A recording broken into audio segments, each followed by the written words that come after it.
Cholen cool bomb, Chol J1, buy view bomb. Ya ben chutong tong ababai nang alajet. DJ Karen, you blow, you jok jok. True in production. Majung ya waju ramazalu. Akuyan ma wan waju ramazalu nyen. Ma pyo il waju ramazalu. Garang abal waju ramazalu nyen.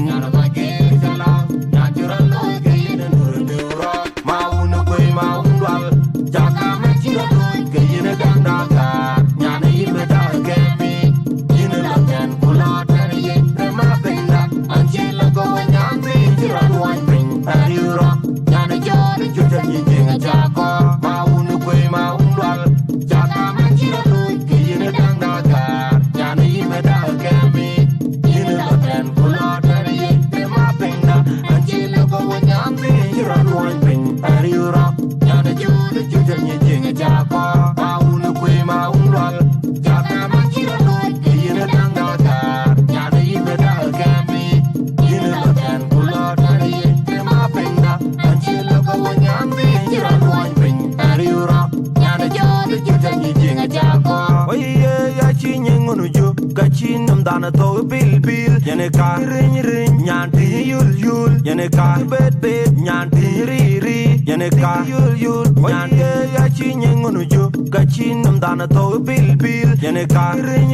nyanti yul yene ka bet nyanti ri yene ka yul nyanti ya chi ngunu ju ka chi nam dana to bil yene ka ring nyanti yul yene ka bet nyanti ri yene ka yul ma unu kwe ma unwal jaka me chiro ke yene danda ka nyane yime da kemi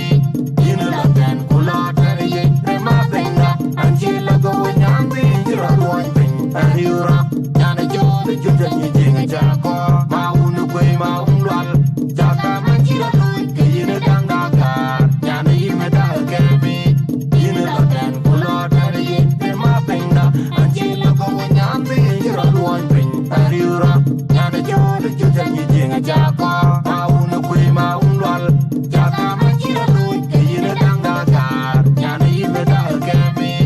yine la ten kula tere ye rema benga anjila go nyambi jira loin ben ayura nyane jode jode ni jinga jako ma waju ramazalu nyane bagir jalal nyajura loy ke yene akuyan ma wan waju ramazalu nyen nyane bagir jalal nyajura loy ke yene ma pyo il waju ramazalu nyane bagir jalal nyajura loy ke yene garang abal waju ramazalu nyen nyane bagir jalal nyajura loy ke yene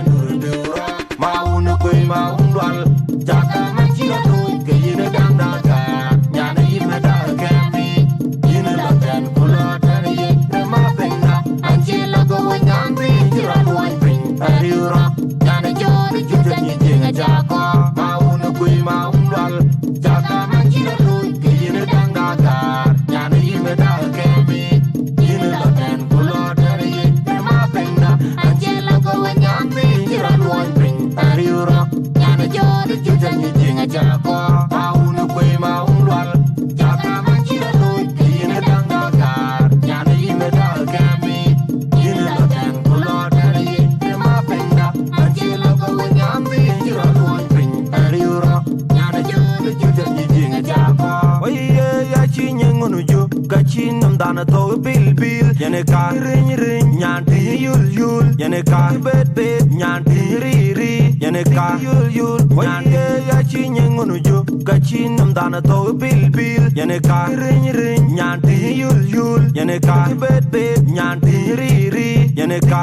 yul nyanti ya chi ngunu ju ka chi nam dana to bil yene ka ring nyanti yul yene ka bet nyanti ri yene ka yul ma unu kwe ma undwal jaka